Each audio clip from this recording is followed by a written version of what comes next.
بهشون بگن که بیان تا بدون هدیه بدون شعر. بله میگن که آی آدم عروسا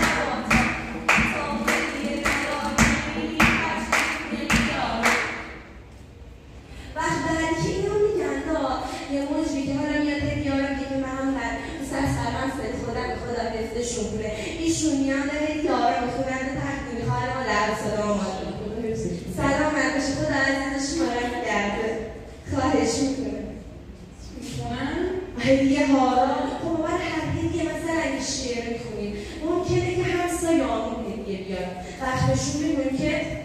بازم به همسایه‌اش برداری خوناش گل میبریم براش برای دختراش وقتی شعریه برای همسایه میخونیم ما برای هر کدوم از این عزیزانه اون فاملا و شعری جدا میخونیم. خیلی جالب بود دیگه. مثلا آقا دستک داره که هدیه را بده آخه ممکن است که یکی هدیه را بده مثلا مثل پسر خودم ماشاءالله پسر کوچیک ما خدا حفظش کنه قدش بلنده با چشاش رنگه آخه دونی ما جوانان که هدیه میدن بهشون میگویم چه ما براشون شعر میخونیم کسی چشاشون نکنه میگیم ماشاءالله ماشاءالله ماشاءالله